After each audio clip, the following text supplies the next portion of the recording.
Hey guys, it's Dwight. Welcome back. It's Friday. How are you? Ready for a new painting today. So before I get started today, I wanted to answer a couple questions. I get asked a lot about cells. I'm like, how do I create my cells? I get asked, do I use silicone or do I use satin enamel? And the answer to that is no. I have not used those in quite some time. So I wanted to give you a list of paints that I have used that do cell up when I pour. As you know, I use DecoArt's Americana brand paints. Those work really well. So do DecoArt's Dazzling Metallics as well as Extreme Sheen. Folk Art also works well as their metallics. Chroma Molten Metals works well. Arteza, both their regular acrylic paints as well as their metallic paints. Artist Loft, well, it used to be acrylic flow, but their colors of Artist Loft soft body. I've used white, I've used black, I've used red, I've used blue, and I think I've used yellow in pours. And when thinned enough, they will sell. I've not used Amsterdam paints before. I might have bought some white ones because everybody said it was a cell activator, but I saw no difference between that and Artist Loft. And I've also not used Goldens in the dump and swirl type pours. I have used a little bit of the Liquitex Heavy Body, and that works, but also Liquitex Basics can work. Remember, it's all about the thinning. You gotta thin them down, and they've gotta almost be water thin. And I know it takes a little practice, trust me, I've been doing this a while, and even though I feel like I've got it down, sometimes I don't. And the pour doesn't go well, so what do? I either thin it, and hopefully that will do it. If it doesn't, then I add just a little bit more paint to it or a little bit more Floetrol to it to thicken it up. So remember, my formula is the same, and the formula is just a guideline. It gives you something to look at. So you've got 1 part paint, 2 to 3 parts Floetrol, a drizzle of Liquitex pouring media, and water. So water is the biggest ingredient. I think I use most of that. So when people used to send me messages saying, oh, you're wasting so much paint, you're tilting it off. I'm like, no, it's mostly Floetrol and it's mostly water. So that's what I'm gonna be doing. Okay guys, there's a helicopter flying overhead, if you can hear it, living in the city. So I'm gonna prep my canvas and we'll get started in a couple of seconds, so we'll see you soon. Okay guys, I'm back real quick. I'm in my painting gear here. I'm anticipating making a mess. I mentioned earlier I'm gonna be doing a dump and swirl. But what I didn't mention is going to be on a repurposed canvas, which is a 24 by 36. And with my chart here, it takes about 30 ounces. So I'm gonna have to look at that with the paints I'm gonna be using today, but I will be using Arteza paints. Let me show you what I'm gonna be using today. This one is Arteza Royal Blue. And then this one is Ultramarine Blue. And then I've got Arteza Glittering Ocean Blue. And last but not least, this is something new. This is Arteza Fairy Tale Blue. So I'm going to be using those paints. I'm going to be stacking them with Artist Loft Acrylic Flow White in between, and then dumping the black paint on top and then moving it around. And I'm going for random, like the last one I did with the sort of monochromatic one. It really is drying nicely. I'm so happy. So this one will be also not necessarily looking for symmetry with the negative space. I'm just looking for something that is artistic, has good color, and hopefully, fingers crossed, turns out great. Okay, enough talking, and we'll see you again in a few seconds.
Okay guys, I'm back. So listen, believe it or not, I'm gonna pour over this.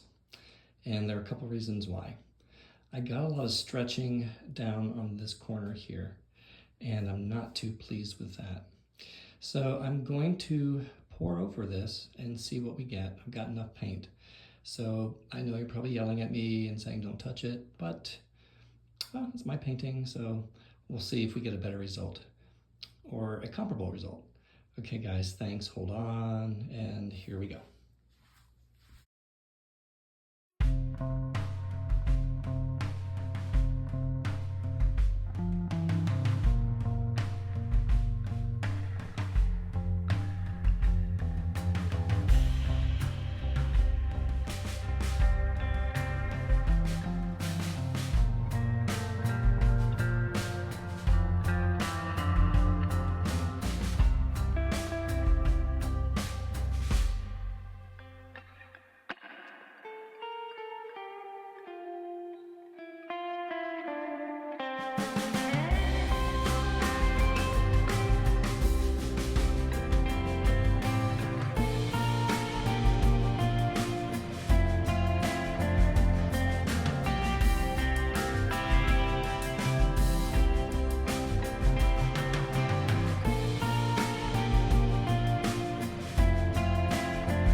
Okay guys, I'm back. So I'm not happy with this one either. As you can probably tell, the light looks good in the room here, but it's so dark, so dark. And I'm probably gonna do what I shouldn't do is I'm gonna pour on top of this one more time, and I'm gonna go back to the original dump and swirl and just dump it and swirl it, and we're gonna go from there. So guys, be very patient with me. I appreciate it, and let's see what we can get. 2 thumbs up maybe? Hold on, we'll see you in a few.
Okay guys, I'm back here for the walkthrough. Okay, first I want to apologize. As you noticed, my first one you probably liked the best. I think color-wise I liked it the best, but I wasn't getting the movement and or the negative space wasn't filling in the way I like it. So I took a chance, I poured over it. I had nice composition, but I used too much of the blue and I didn't use the white in between the layers like I started, and so it was just way too dark. And then I took an even bigger risk to say, I'm gonna pour over it third time without scraping to see what happens, and here we go. Now I like this a lot. It's different. It's got a lot of movement again. When I look at the composition, you've got sort of the lines coming in, sort of spiraling into the negative space. Got the blue through here and speckled through here, and a lot of white that's intermixed with some of the purple. I know it's darker at the top, and that's primarily because I poured over the other the other painting. So, you know, I'm on a certain mission to create something that's different and unique. I like the way this one looks. It's not your typical acrylic pouring, so it's not bright and, you know, with clean lines. This is meant to look like it has some composition, but also has some interest. And I'll bring you in to show you some of the details, and you can take a look with me. Here we go. So obviously up close, the lighting doesn't do it justice. You know, you can see some of the purple, the blue that get mixed in, that whole swath of blue right there, and up the side. But you look closely like at the matrix. I think that's what's really fascinating about this. Try not to drop my camera. And that's the part I'm most interested in. Walk around. There you go. So yeah, I'm putting together some paintings for a possible showing, and this would be one that I think would be interesting to look at. Here's the monochromatic one I did. It's drying very nicely. It's almost dry, and that was poured over 3 times as well. Here's Starburst, or Stardust,